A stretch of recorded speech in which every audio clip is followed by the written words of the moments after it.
PTPop here with all four lobes of my brain securely bound behind my back, and welcome to another episode of PTPop, a mind revolution, where I lead you out to the rabbit hole, one grain of truth at a time. Today's show, I'm talking to Mike Williams. Mike Williams is a critical thinker and the host of the popular internet site Sage of Quay Radio. He's also phenomenal and a gifted singer-songwriter, where you can actually find his music at laboroflovemusic.com. You can find his podcast at sageofquay.com. And most importantly, and why I invited Mike here today, is that he is a longtime and avid Beatles fan and one of the leading Beatles conspiracy Paul is dead theorists in the world. Welcome to the show, Mike. I'm so excited to have you here today. Thanks for coming on. You're very welcome. Yeah. And thank you for subscribing. Oh, yeah. I mean, I have been watching you. Am I too loud by chance? Because my no, you sound fine. Hot. I've been watching you probably for 2 or 3 years. And I probably told you that when I was a kid, I think you're probably close to my age. I'm 57. And I discovered the Beatles when I was 8. Yeah. So that's 1974. There was a anniversary special in February of 74, there's an anniversary special of the Beatles coming to America. And I was immediately obsessed. I don't know why, but the music just grabbed me and I became like a Beatlemaniac immediately. And like a year later, I discovered the Paul is dead thing. And my brother, who's 8 years older than me, he and I spent the better part of a summer in our basement playing the White Album backwards. On reel to reel, listening for hidden messages and looking at the Sgt. Pepper album cover and Abbey Road. And, you know, he was in college at the time and I'm this little kid. And I've always known about this, but your channel is the first one to make me really take it seriously. Before it was kind of a novelty. Yeah. And I have to admit that when I first saw now we don't have to just talk about Beatles and stuff, but your channel was the first one that made me go, wow, the Beatles could have been just an organized boy band. Yeah. And it had never occurred to me. And as a musician myself, and I know you are too, the length of time it takes to write and record and do all the things that they allegedly did in such a short period of time, I never put those pieces together and went, oh, well, they didn't have time to record and write and tour and go to photo shoots, you know. So when I first met you or saw you online, I was devastated at first. I was like, whoa, I never thought about this. And I kind of got a little depressed because I really thought you were right. And I still think what you've put together is just an amazing thing. And it's proof. I don't know if you can prove it, but your theory or your perspective is pretty concrete. So you've brought me along and yeah. It's very eye-opening. So what I was going to ask you is, when did you discover the Beatles? How long have you been a Beatles fan? I go back to when I was 1968. I was 9 years old because I'm 64 years old, Peter. Oh, okay. I didn't realize you looked. Yeah, I'm 64. And yeah, thank you. Thanks to my wife and her cooking, I guess. And I went to go see Yellow Submarine. So I was aware of the Beatles before the film came out in 1968. Yeah. And I kept bugging my parents to take me to the film. So my younger brother is 14 months younger than I am, and he was into the Beatles too. So the two of us are these two little Beatle freaks. Mm-hmm. So Dad took us to go see Yellow Submarine, and I was very disappointed because I didn't realize as a kid it was an animation, and so it wasn't until the very end of the film that the Beatles came out. Mm-hmm. And then I loved it. So, you know, for me, it was worth the price of admission just to watch the last, 4 or 5 minutes of the film when they came out. Of course, my father was in total agony the whole time, not Dad's cup of tea. Yeah. But yeah, that's how I discovered it. And I knew all about the Paul is Dead going back into the 70s. And I just looked at it as a marketing ploy to sell more records and that the Beatles were always depicted as this clever, witty band, and they were just being clever and witty with their fans. And yeah, and it wasn't until I got to 2016 and I stumbled upon the memoirs of Billy Shears. Hopefully the dogs, can you hear them? That's okay. Yeah, that's okay, fine. Hopefully they're quiet. I got that here. Yeah, that's, so I bought the 2009 version. That's what was available in 2016. And that's the red covered book without all of the footnotes and all that stuff. And I just started digging into it because I didn't take the book at face value. There's a lot of noisemakers out there that say, I just ran with the book, and that's not true. I read the book, I investigated the book, I did the research, and and then I connected up with other researchers that were doing the same thing. Your research is just mind blowing. I mean, to me, you're the Beatles of Paul is dead conspiracy theorists, if that makes sense. And the amount of research you must have put into this. I mean, the dates, the times, the places, you've drawn it all out on charts, which is, that's why I asked you for those charts, because I'm like, wow, this guy really sat down and thought this through logically.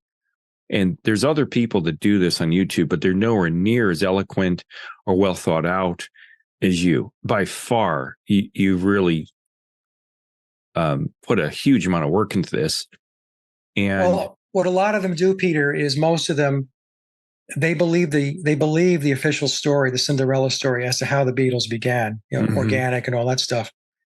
And where they pick up the research is when Paul was replaced, and then they focus on Billy, and they major on trying to prove to people that Billy is not Paul.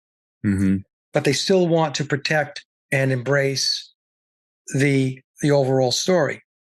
That's the biggest problem that a lot of these researchers, that's how they stumble, to be honest with you, because more and more people now are realizing, with the way that the world is going in general, not just the Beatles, that everything's a story. Yeah. Everything's a psychological operation. Everything's a narrative. Yeah. And at this point in time in the game, for people to still believe in something like how the Beatles formed, the official narrative, they start to look a little dull, because more and more people are waking up to the fact that that story is mostly fiction. Yeah. Oh, yeah. So anyway, but like I said, I'll answer any questions you have. Rubber Soul is a smoking gun. There's no question about it. Not just because of the 16 songs, but because of the process to produce a record. Let me pull up. I'll pull up that the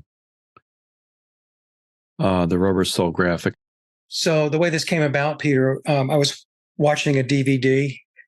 It's the series called Deconstructing the Beatles, and Scott Fryman is the author of that series. And Scott does a very good job of presenting the series, but he's presenting the official narrative. So on a lark, I bought the DVD that talked about Rubber Soul. And I got about 15, 20 minutes into the storyline, which goes like this. The Beatles came into the Rubber Soul sessions on October 11th, and they came in with essentially no backlog of music. In fact, I think what Scott says in the DVD is that they came in pretty empty. So essentially, they had to write from scratch. So they had to write 14 songs for the album and 2 songs for a double A-side single, which was Day Tripper and We Can Work It Out. So 16 songs total. Plus, they had to do a flexi disc for the fan club, and they also received their MBEs during those recording sessions during that time frame, the 30 days from October 11th to November 11th. And they also stepped out of the studio to do a TV special, and that was 2 days. So it wasn't even 30 days contiguous. There were times when they weren't there. And so in any case, so as I was watching the DVD and Scott's explaining how this all worked, how it came together, and how it came down to the wire, being a songwriter and a musician myself, I said, well, there's no way this could have worked. It's not possible to come into the studio and say, hey, look, you guys have got 30 days to, we're starting with a clean sheet and bang out 16 songs. And we're not talking about a lot of filler track. We're talking about 16 top shelf songs. Exactly. And so as I was watching it, I said, no, there's something not right with this story. Because to write 16 songs within 30 days, that says that whatever John Lennon, Paul McCartney, and George Harrison touched, whatever song they started, they completed. In other words, there weren't any false starts, Peter, right? So, as a songwriter, you'll start to write a song, you're trying to kick around some ideas, and you think to yourself, okay, well, that's not working. Yeah. And so you move to something else, right? Because songwriting is a process. Oh, sure. Right. And it can be a very time-consuming process, especially when you're doing an album. So that's what set me off to go take a look at what was really going on under the hood with Rubber Soul. And so the whole thing with 16 songs in 30 days, if you go and look at their schedule, the official narrative tells us that they recorded 4 of the 16 songs on the very last day, on November 11th, which in itself is not a very believable story.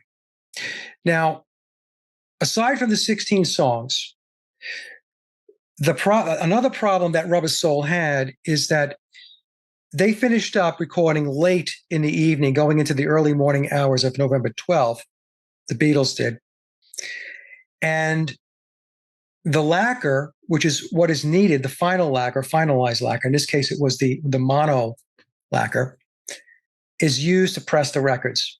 And that was not finalized until November 17th. And the Beatles and EMI had to have Rubber Soul in retail outlets on December 3rd. So the record had to be in stores on December 3rd in time for the Christmas season, because that's what they were shooting for. It was a record for the Christmas season. Big time for the record companies to make money. So the time between November 17th and December 3rd is like 2.5 weeks. And that itself is not possible. So the way the process works is once an artist or a band completes recording, then there is an 8 to 10, maybe even 12-week process to get the record out, because you've got to get all the wheels in motion. Many times there are photo shoots. If the photo shoots hadn't been done already, you have to do the design and the layout of the album. You have to get the album printed. And back in the day, and they're still using 4-color printing today, but back in the day with 4-color printing, it took a week for the album covers or the slicks to dry. Plus, you needed the names of the songs and you needed the sequence of the songs. Because on the back of Rubber Soul, like the back of just about any album, they're going to list the songs. Side A, these are the songs for side A, these are the songs for side B. So the only way that printing can be done is the sequencing has to be done. So in other words, George Martin needed the run times of the songs. And if they finished up 4 songs on the last day, November 11th, George Martin did not have the run times for those songs until the songs were done, until they were completed, and any editing that would take place. Once you have all of the run times, that's how long the song plays for, folks, in case you're wondering what a runtime is. Then George Martin would sit down and he would sequence the album. He would look at the run times and he would decide which songs go in what sequence on side A and side B. And the reason why they do that is to make sure, back in the day with vinyl records, you want the A side and B side to be balanced when you're dealing with dead wax and all that stuff. Now, if the official story tells us that George Martin completed the sequencing on November 16th, that's the day before the lacquer, the final lacquer was cut. Well, here's the question. How did all the printing get done? How did the record covers, the slicks, the labels for the 33 and the 45 RPM records, the center labels, when did all that stuff get sent out to be printed? And how were they able to expedite it, let's say like within a week? Right? So the problem is that couldn't have happened, because when you send something out to get printed, it's not just about printing. It's got to be proofed. All of this stuff, everything's got to be finalized. And here's the kicker. In order to press the records, now, if the lacquer was finalized, the mono lacquer finalized on November 17th, that means that the actual pressing of the records started taking place right away. So it could have taken place on the 17th or November 18th. But in either case, in order to press the records, the final labels, the center labels for the records with the names of the songs in sequence had to be in-house and completed. Because when you press records, the label gets applied when the record gets pressed. It's not a process of pressing the record and then adhering the label to the record later on. They get done at the exact same time. The wax gets pressed, the label gets pressed onto the center of the record, and that's how the record and the label come together.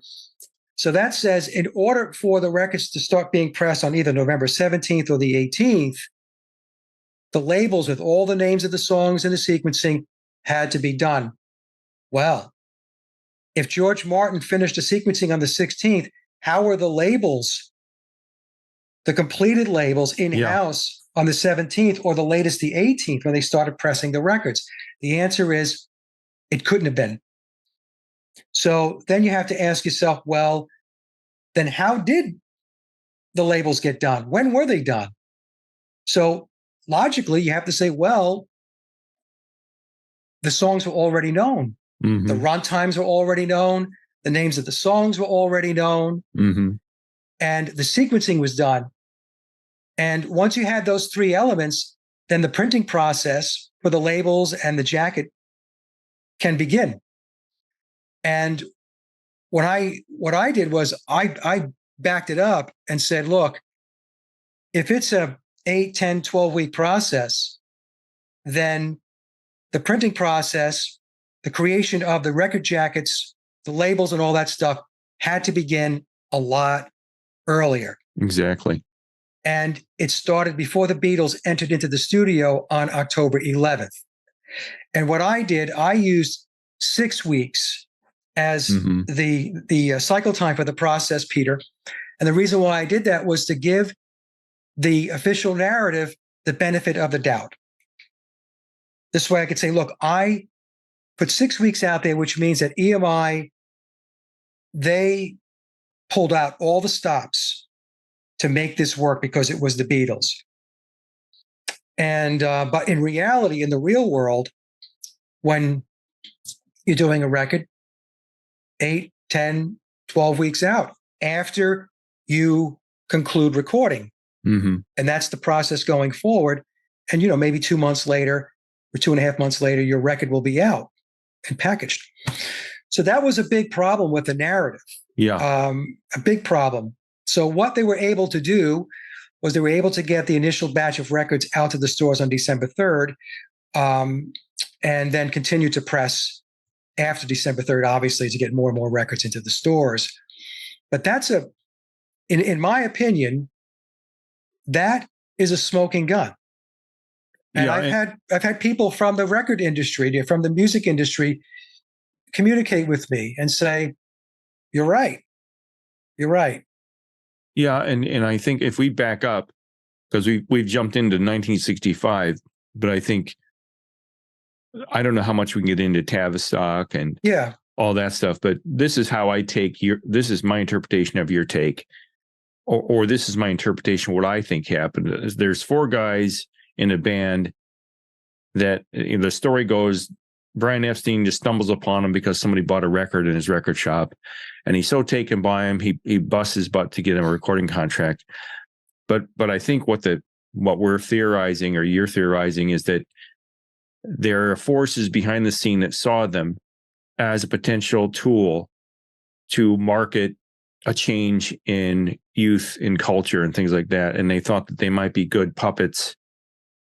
Am I off? Am I on the right track? So they saw these four guys that had charisma, that were rough. They felt they could polish them up, write some songs for them, prop them up there as a boy band, and market them to the world to try to make money and push an agenda.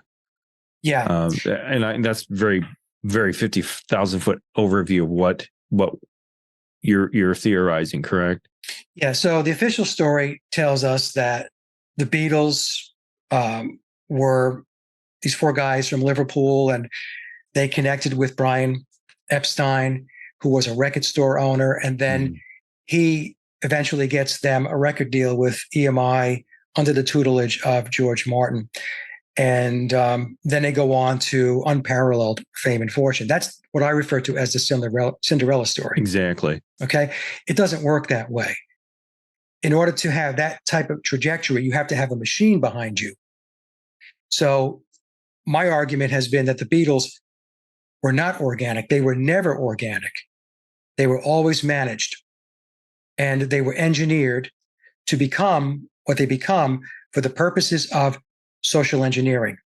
Correct. Under the umbrella of the Tavistock Institute. Now, for those of you that don't know who Tavistock is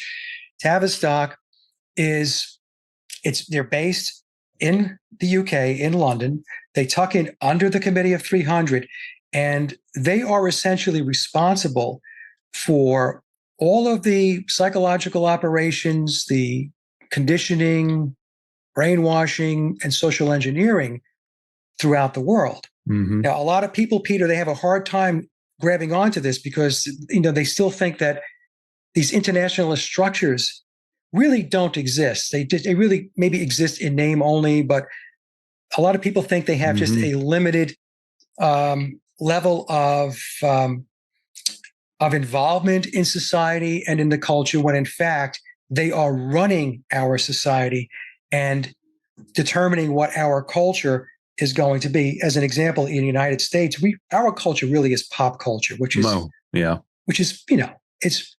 it's TV, it's movies, it's fast food. That's what the United States has become, pop culture, and that is through the work of Tavistock. So what the controllers wanted to do was to move everything to a completely different landscape from a societal and cultural perspective. They said, we're going to move away from traditional values. We're going to break down institutionalized religion, specifically Christianity. They had Christianity was a big blip on their radar. They had to get rid of it. And people might be asking, well, why did they do that? Because they're looking to go to a completely different age. It's referred to by Aleister Crowley as the Eon of Horus, and that is the age of Aquarius. So we're moving from the age of Pisces, or the Eon of Osiris in Crowley's terms, to the New Age. And it's an age of paganism. It's an age, we can refer to it as the cult of Dionysus, the cult of Pan. It's a lifestyle. It's a way of living where anything goes. If it feels good, do it. Exactly. That's where they're going with this. And in order to get there, they had to break down the old structures. And what I've been telling my audience for a very long time is the people that run the world, they are occultists. Your presidents and your prime ministers, they're cutouts. They're actors. They're performers. And they get replaced every 4 years, whatever. Right? They're disposable. They're there for the gullible public to believe that that's their leadership. But there is a deep state, a very, very deep state that is behind the curtain. The Wizard of Oz is behind the curtain. And this is where they're going with everything. So, and because they're occultists, Peter, a part of occultism is alchemy. And we're going through an alchemical process now where they are tearing down the old ways, the old structures that we were interacting with and living with, so that they can move to their new age, or the Eon of Horus. It's funny, as this might be more understandable as you get older, because when I was younger, I wouldn't have listened to you. I would, oh no, you can't talk to me about the Beatles. No, they're real, and they're four geniuses. And I think to myself, wait a minute, no, my dog is barking. But you mean to tell me that four guys just happened to make a band, and they just happen to be, well, three of them are geniuses. I don't know about Ringo. And they all write amazing songs, and they're all amazing musicians. They're all, as I've gotten older, I'm like, hold on a second. This has never been duplicated for a reason.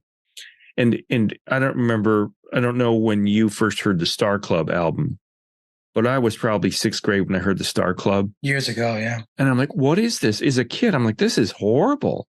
Whoever could hear this band and go, yeah, this is the next, this is the next thing, we got to sign a recording contract. Granted, it could have been an off night whenever that was recorded. Nobody's applauding in the audience. They sound horrible. There's some charisma there. There's some life and some energy, musicianship, but I didn't hear anything special as a kid. When you're a kid, you're kind of unfiltered, and you say things you shouldn't. And I was like, oh, this is crap. So somebody heard this horrible band playing Bese Me Mucho in this terrible bar, and they went, yeah, they're the next thing. So I think, like you said, there's something, either that was a platform they were using to kind of groom them. Yes. In these bars in Germany and England, and to get them to the next stage so they could put them in Shea Stadium or at the Palladium, or so they're more polished. Am I kind of on the right track there with that? Yeah. So the Beatles were a bar and club band. That's what they were. Yeah. Okay. So when you listen to the old, recordings from Germany, that's what you're hearing, a bar and club band. It's not knocking them. It's just, that's what they were. Yeah, exactly. So, they did these long stints in Germany, and then they had this constant live gigging throughout, locally near Liverpool and throughout the UK, that went on from 1961 through 1963, and then in 1964 they wind up in the United States. But the reason why they were doing all of these live performances, Peter, is because they were being groomed.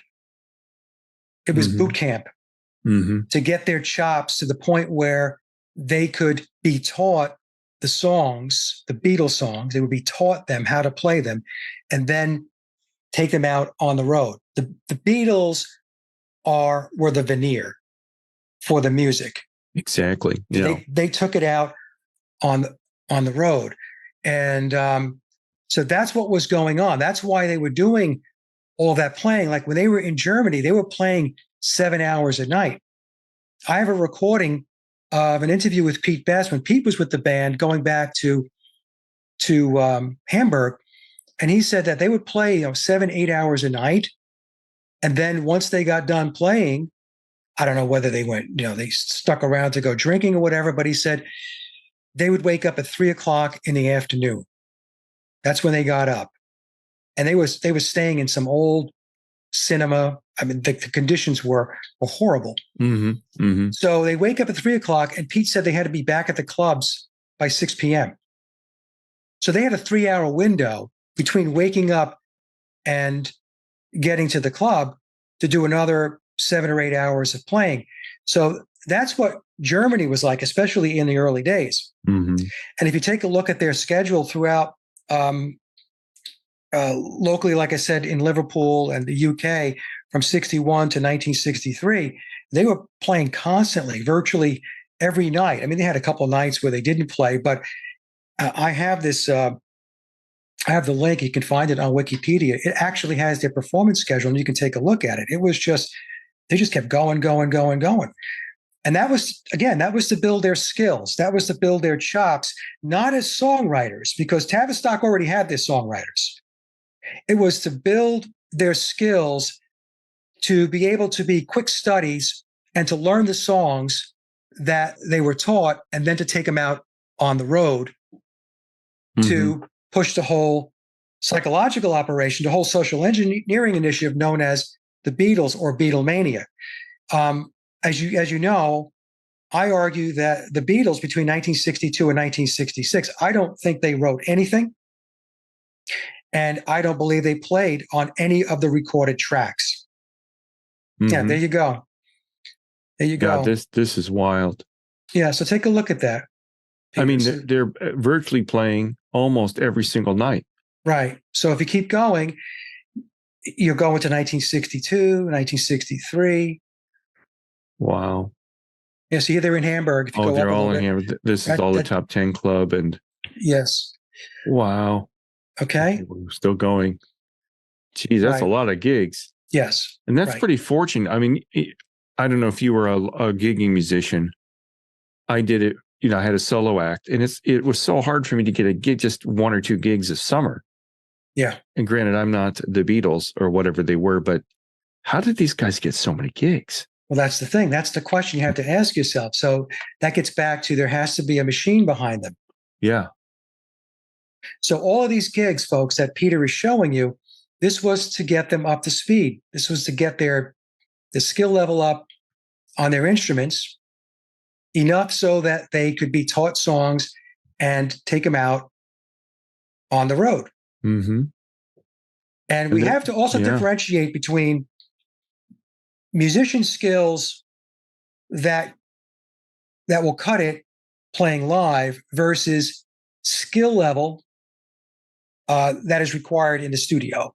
Mm-hmm. So the Beatles were not session players. They didn't have that level of skill. They weren't session musician skilled musicians. So and this is not something that I've made up. I mean, the Beatles themselves, John Lennon has said that he was not all that happy with his own guitar playing. That in fact, in one interview, he said that he was somewhat embarrassed about his level of guitar playing. We have George Harrison saying that he never practiced. He and Ringo never practiced. We have Billy telling Bernie Goldberg in an interview, I think it was going back to the 1980s, that George Harrison was missing in action. He was absent for the most part for their Sgt. Pepper sessions. Mm-hmm. Right. So if George wasn't really there, if he wasn't, Billy said he was putting a pool in or something. If I can interrupt real quick, if you can tell everybody who Billy is, because some people might not know who Billy is. Okay. So the person, Paul McCartney was replaced back in 1966, in late 66. Some people will use August 66. Others will say it was September. Others will say it's November. Mm-hmm. In the book, The Memoirs of Billy Shears, let me see if I can get it here. Yeah, I got it here. You got it? Okay. It's your blue screen. Yeah, the screen, yeah. That's the book that Peter's holding up. That book tells us that the date was September 11th, 1966. September 11th is a very occulted date, folks. Yeah, yeah. Very occulted. September 11th is considered a day of war. And it does not necessarily mean physical war. It could also refer to psychological warfare or psychological operations. But in either case, whether Paul passed in August, September, or November, he was replaced by a person that goes by the name of Billy Shears. In the book, he tells us his name is William Shepard. Some people believe his surname is Campbell.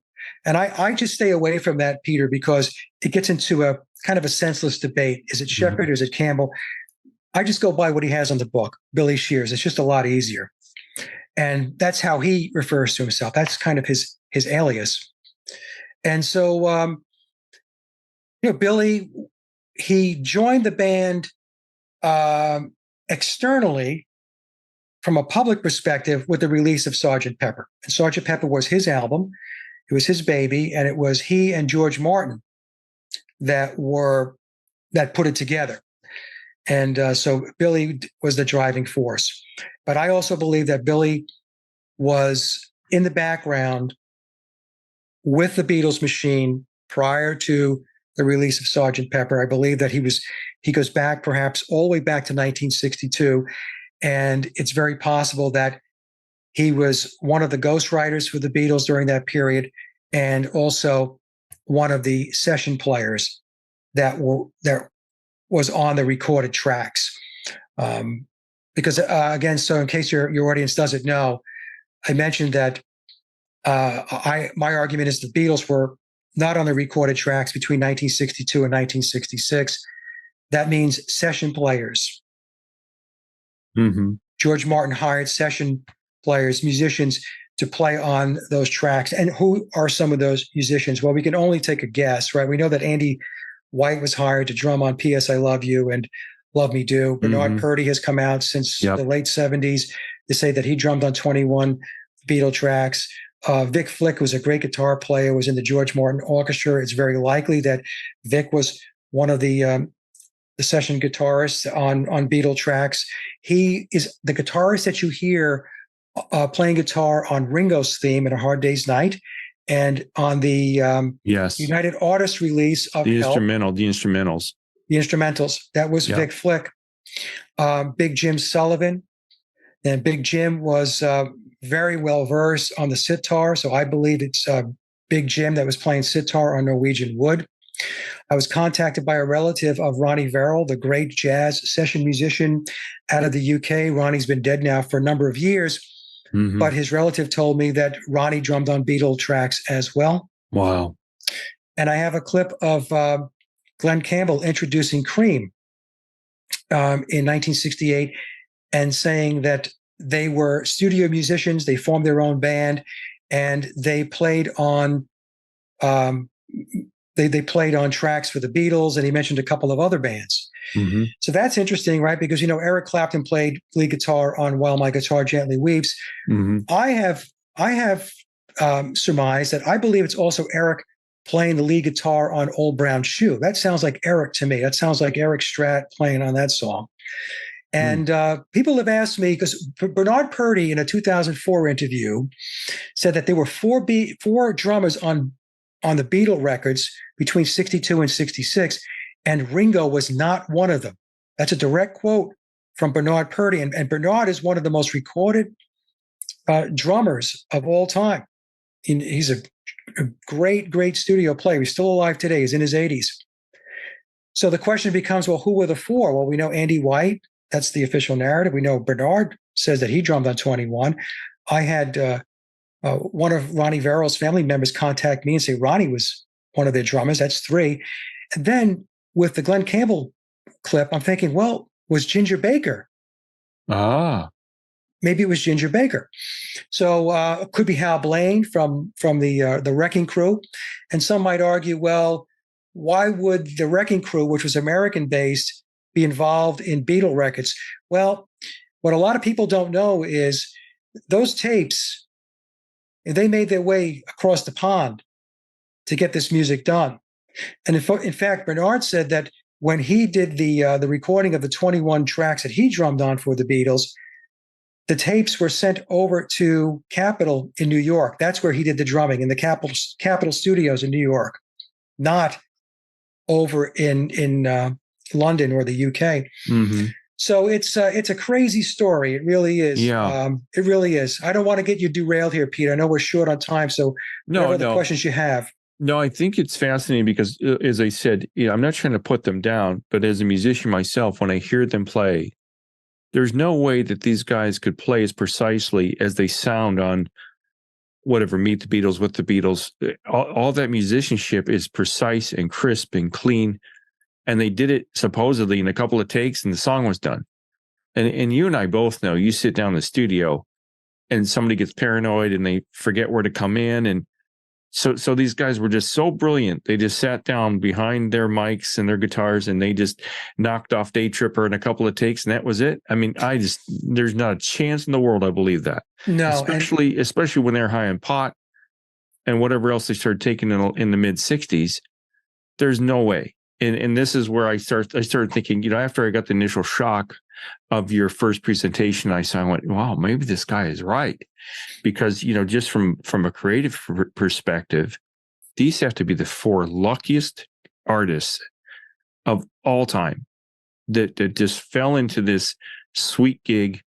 So this leads me to another question. So do you think that at some point the Beatles, they presented something to the Beatles and made it seem like they were going to be the next whatever, and the four guys weren't aware that they were part of this Tavistock thing, and that maybe they thought they built them up to make them think they were all that in a bag of chips, and they weren't aware that they're kind of being duped.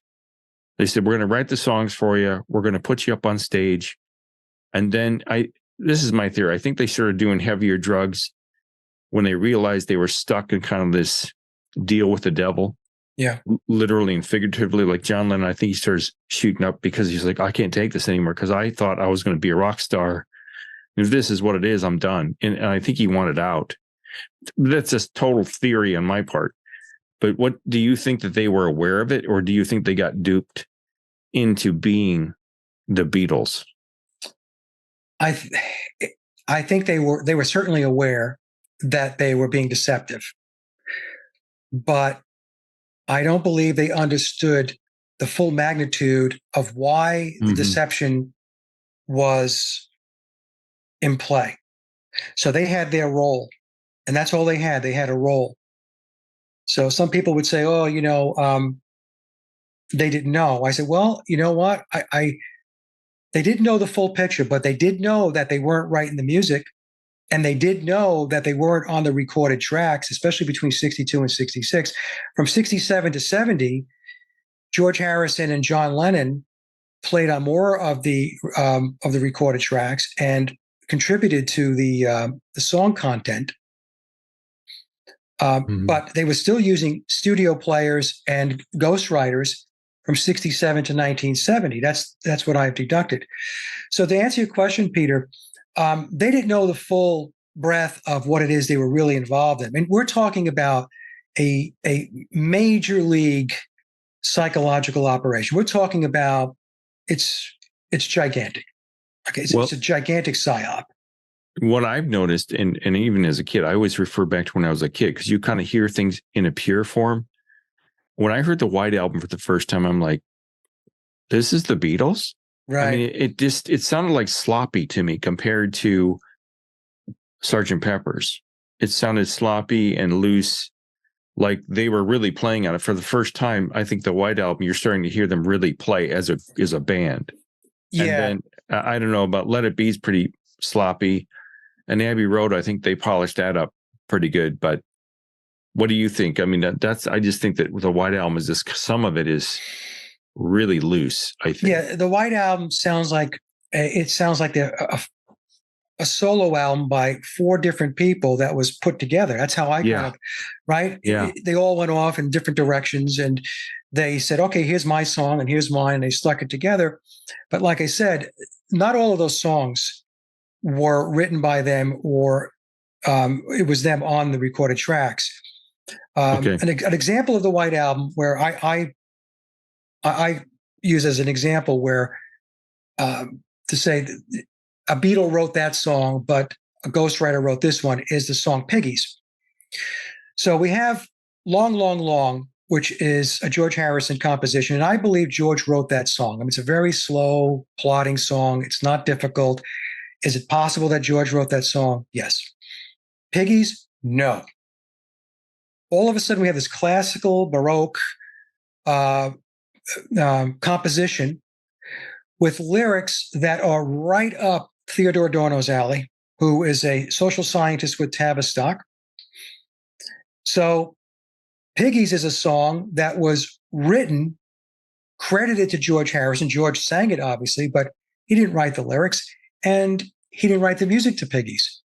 That was written by another composer who could write classical, Baroque types of music, another lyricist who put the words together that mirrored the social science mentality, mindset of Tavistock and Stanford Research Institute going back in the day and even today. So that's an example. And I agree with you that the White Album wasn't as tight as Sgt. Pepper. And Pepper was really Billy held very tight reins on the Pepper album. I mentioned before that George Harrison was pretty much absent, although he's credited for playing guitar tracks on that on the Pepper record. And we have to ask ourselves, well, if George wasn't there, then who was the guitarist on those songs? That was Billy's baby, and then we have to also ask ourselves, when we go back to the early period, like 62 to 66, think through it, folks. Where are the songs like In My Life during the solo career? Where are those songs?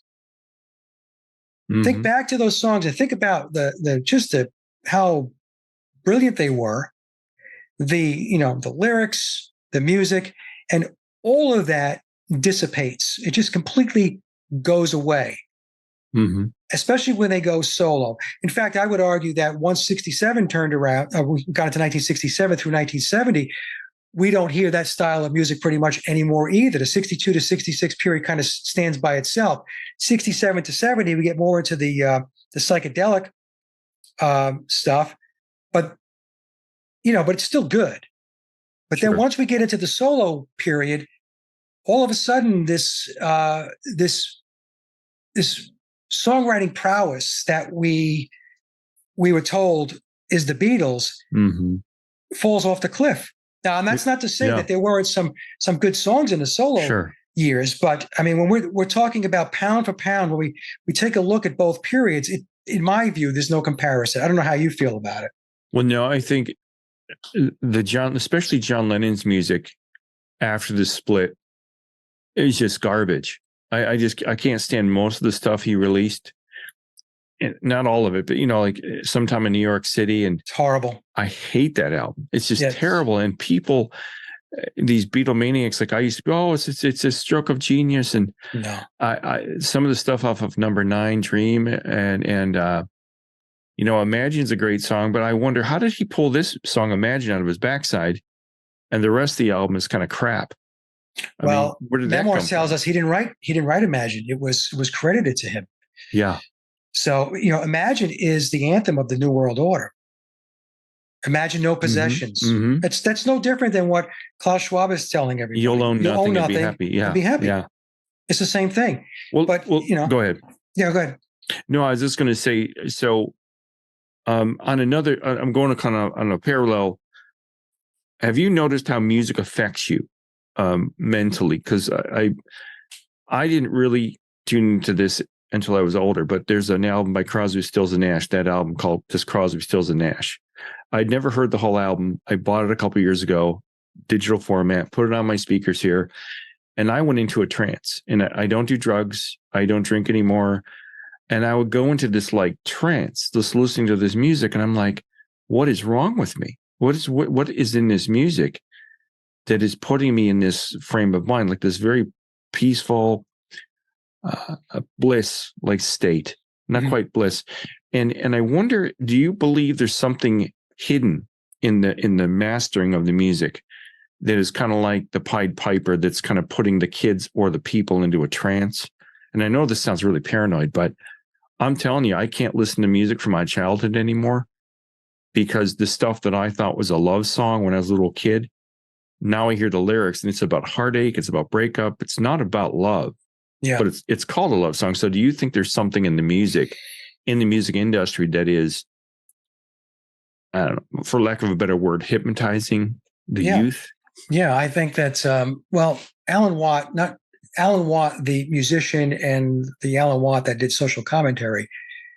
He,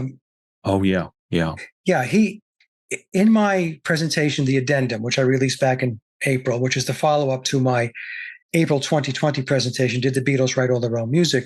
I have a clip from Alan at the very end of that presentation. And he states that George Martin was a sound engineer. And he didn't mean like the sound engineer in the booth. He meant a sound engineer in terms of how sound and frequency affects the mind. Yes. So that's definitely in play. it's funny. I had an interview with Kat from the Supernatural Beatles channel, and it was amazing because she said that when she hears music, she's listening to Beatle music, she will see colors, and the same thing happened to me, especially with psychedelic um, music. So I listen to Pepper, and whenever I listen to Sergeant Pepper, I get this whole like essence of colors all around me, Peter. Stark raving sober, you get this, right? Just listening to it straight. Yes, yes, yeah, oh yeah. I'm not stoned or anything, Yeah. No, just listening to it. So there's definitely something within the music that is eliciting, that's touching on us psychologically. And for some people, they might get what I got, colors. Others might trance out. There's an effect that's built into the music. Now, others have said, I think it's John Todd did some. He was going back a number of years ago, and he claimed to be a former Satanist, and then he became a Christian. And he was saying that there was all kinds of satanic ritual around the music, where they actually would have a ritual conducted before the album was released. In other words, baked into the master tape. I mean, I don't know if that's true or not. I'm just putting that out there. But the point I'm trying to make is that we have all these different elements that are baked into the cake. And there's a reason why music is so important to the controllers. It's one of the biggest tools in their toolbox, because they know through music they can manipulate. Exactly. And if it's not just through the genre of music, then it's going to be through the words. It's going to be through, the genre would be the type of music. It would be the way the band is presented, the way they dress, the way they speak, the album covers with all of their symbolism on it. Mm-hmm. Some people have asked me, well, are you saying every band is in on this thing? I said, no, I'm not saying that. What I'm saying is, once you sign on the dotted line and you're with these record labels, the record labels are connected into the machine. I hate to break it to you, but Same with the movie industry, movies, and everything else. Yeah. Exactly. So what's going to happen is they're going to package you in a way that's going to get their agenda pushed forward. You might not even be aware of the agenda. They don't care whether you know or not. Yeah. All they care about is getting their message out. And they do it through signs and symbols and through frequency. Mm-hmm. So to answer your question, yes, there's definitely something that they're able to do with the music. Multifaceted, I would assume, that has that effect on us. And I also think that for those of us that aspire to be famous musicians, like I had that delusion I was younger, I think the movie industry, the music industry, whatever the entertainment industry you're trying to get into, certain people have been picked and it's been predestined that they're going to be the next whatever. So guys like you and me that try to do it, we really don't have a chance, even if we've got all the talent in the world, because we don't fit the mold. It's not about talent. It's not about music. It's about the machine behind it. Right. So I think they get all of us chasing after these dreams, these unicorns that aren't achievable. And the chances of us ever getting any type of traction is probably almost impossible, because they've already got an idea. They've got people in place, I guess what I'm saying. So they've got us chasing our tails. Right. Trying to become the next artist that's the next craze. Even some of these YouTube channels, I'm like, how do these guys get 50 million followers? They're just, I mean, I read into everything now. They're plugged in, Peter. They're plugged in. And you're exactly right. You and I, see, they dupe us into believing that everybody has a shot at this. Yes. It's the same thing they did with the kids in the inner city and telling them, don't go to school, play basketball. Yes. Because you could be like Michael Jordan. In the meantime, the kid's playing basketball and his entire education goes away because he was on a court playing basketball with his friends. And then, he winds up being 18, 19, 20 years old, and he's going nowhere fast. Exactly. So they have us spinning our wheels. That's what it's just a big story. Yeah, exactly. It's an illusion to make you believe that this is possible. It's not possible. And I broke it down to 3 tiers. There are those that are bloodlined into the pyramid of power, and they are tapped very early in life to be placed in very influential positions, whether it be in music or entertainment or politics, the media, whatever. Then you've got those that maybe are not bloodlined, but they're in secret societies. So they're good because there's a very, very high odds that they're going to follow through on whatever the agenda is, and they're rewarded handsomely. That's the thing you have to understand too. Oh, yeah. Yeah. They're rewarded handsomely. And then you got a third tier, which are those artists or entertainers, musicians that are not bloodlined. They're not in secret societies, but they are pulled in by the machine and they are used and abused in order to move the agenda forward. Exactly. So for those people who may have just been discovering this, what is the solution to people that might be shocked by this, think we're crazy? I mean, what's the solution? Because now when we went to see the new Indiana Jones movie yesterday, and I'm sitting there watching, like, what's the point of this movie? What's the message they're trying to get out other than good versus evil? And I read into everything now. Everything is a scheme. And it sounds paranoid, but everything has an agenda behind it. Yes. To sell something. It's all about selling and getting control of you. So where do people turn? I mean, I've heard other people say, there's a comedian named Jim Brewer. Yeah, Jim Brewer, yeah. He's turned to Christ, but I don't want to be a Bible thump. I'm a Christian, but it seems like Christ is really one of the answers. But where do people go? What do you think people should look to if it's not social media and the world of entertainment? What I tell people, Peter, is to invest in yourself, which means, see, when you go outside of yourself, when you're worshiping these bands and these artists and these entertainers and these politicians and these Silicon Valley icons, when you're doing that, you are disempowering yourself. And you are taking your authority and you're handing it over to somebody else. And so now you have no authority and you're disempowered. And you're following. I tell people, stop following, lead. Lead. You can start by leading your own life. And stop focusing on these people because, as you said, as difficult as it is to believe, for many people to believe, it is one gigantic agenda, and they are marching humanity in a direction, and they're going to push most of us off a cliff. That's where this is going. And for people that don't understand this, you really, really have to try to get a handle on this. Take a look around you.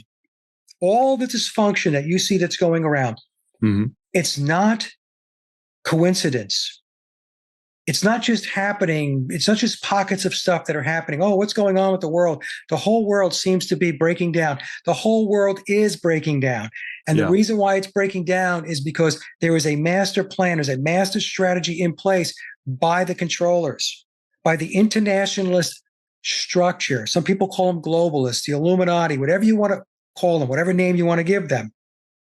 They're occultists and they're breaking things down. I spoke earlier about, because they're occultists, they use a process of alchemy to take down the structures, the old structure, so that they can bring in the new. And what they have planned, most people are probably not going to be happy about it. So my answer is go within, invest in yourself. Knowledge is truly power. It really is. Get yourself educated on how this world really works. Forget about what the politicians are telling you. They're lying to you. Your prime ministers are lying to you. They're all lying to you. Everything is a big game to them. And everything is strategically in place. And they move things on a chessboard like you're just a pawn on the chessboard. That's how they view us. Yeah, and we have to stop being pawns. Yeah, I think you made a great point. And one thing I say on my podcast is all we have is each other. Yeah. And they want to divide us and separate us all.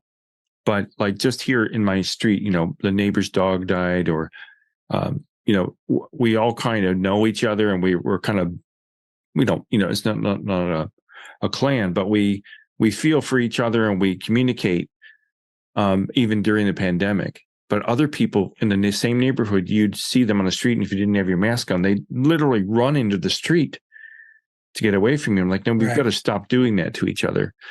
Like, this whole black versus white and gay versus straight, and they've got everybody hating and wondering and paranoid.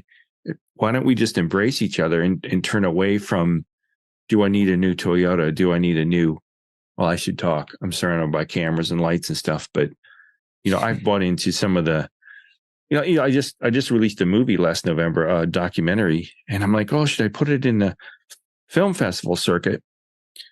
But if I do that, once I do that, I'm hostage to the film festivals because I can't release it anywhere else. I can't put it on YouTube. Yeah. But I put it out there, and it's been sitting there for months waiting to hear responses from these film festivals if they want to accept it into their festival. I'm like, why am I doing this? I won't make any money from it. And the people that really need to get to see it won't get to see it.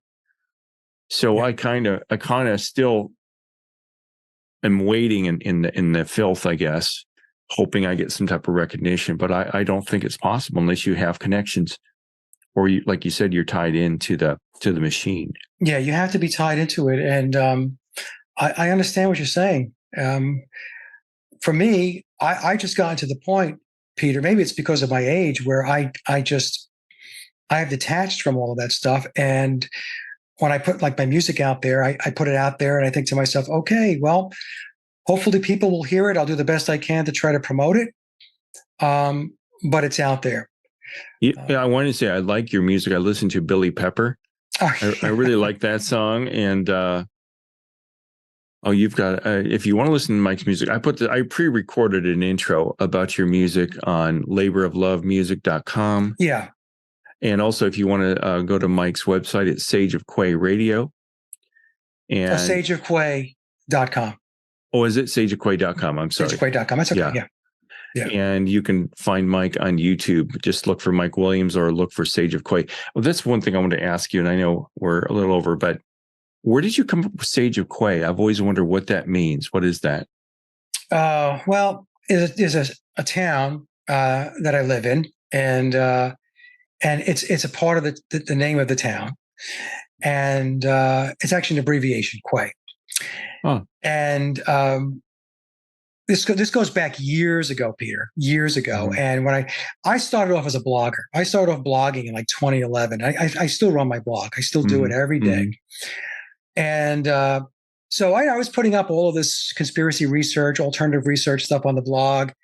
And so my family started joking around with me, and they started saying, oh, it's the sage, because I would be talking to them about what's really going on in the world, right? Okay. Right. Yeah. So I just combined, the two words, and for the longest time, I didn't even like it, and I'm not even sure today I still like it, but it's stuck, and so. So since it's stuck, I still go with it. It works. It sounds mystical or something. It sounds like is this a Beatles term? What is, I kept trying to find it. I'm researching it. I'm reading into it. I'm like, is this something that they, not the paparazzi. Oh man, I can't think of my mind's gone blank. That's okay. Masons. Is it a Masonic thing or? Yeah, no, I'm not by the way, I'm not a Mason. Yeah. I'm not in the Illuminati. I don't work with Tom Harriet, who's the author of the book. Yeah. I've heard people accuse you of that. Oh my God. It's ridiculous. Yeah. It's absolutely ridiculous. I don't work for Billy, none of that stuff. You know what the problem is, Peter? A lot of times it's because if somebody can, put some charts together and they can articulate what they put together, people automatically, not everybody, but there is that segment out there that thinks that somehow you plugged in or you're working for somebody, or, it's absolutely ridiculous. It's nonsensical. And these days, I just get a chuckle out of it. Well, I think, and I'm back on a Beatles thought here, is that I think it's funny that they portrayed the Beatles as these really nice guys, just wholesome guys that when they're on tour in the United States and around the world, they were just holed up in hotel rooms, Right. 22, 23-year-old men. And when I was 22, the only thing I could think about was getting laid. Yeah. And that, that's what we all did. We went to college and we looked for, I'm being Drinking. blunt, all of that stuff. So you mean to tell me that these four guys didn't have girls brought to their room? They didn't have hookers. They just drank their rum and cokes and they sat there and watched TV. And then when Ron Howard released that ridiculous 8 days a week, I was like, this is such crap. There's no way, especially if John Lennon is the masculine macho guy he was. There's no way he sat in that room. No. And look, Lennon in an interview said, it was printed in the Independent going back about 3 years ago. He said on the set of the film Help, he said they were in a haze of marijuana. Yeah. They were smoking weed all day long. Oh, and he said that they were useless by around noon. Mm-hmm. They couldn't Richard Lester really couldn't do any more filming because they were just out of it. So you got to ask yourself, I mean, okay. So like you said, that's what young guys do, especially when they have celebrity behind them and they've got some money behind them, right? Oh, yeah. So the whole thing where people were thinking that they were writing music on the set of Help, that they weren't writing music on the set of Help. They were smoking weed. Yeah. And I've been around guys that are stoned 24/7 and they're useless. And it's just so the myth. I mean, John Lennon talks about the myth of the Beatles, and I think he drops hints in his solo career about it being over and that the myth is gone. And I think he kind of woke up to it. Maybe he wasn't believing in it anymore, and I think that's why they took him out. I think they had to have him eliminated. But that's just another theory. I've got a book called Breathe, which is a book of historical fiction where I say John Lennon faked his death to get out of fame so we could go live the life he wanted to live and get away from it all. But it's not based off of anything. Yeah, but Lennon did drop a lot of clues. I mean, in the Rolling Stone magazine, he mentioned, he said Dylan was a myth, McCartney was a myth, the Beatles were a myth. And the song God on his first album, the Plastic Ono Band, I don't believe in Beatles. Yeah. And he had gotten to the point where I think John had it.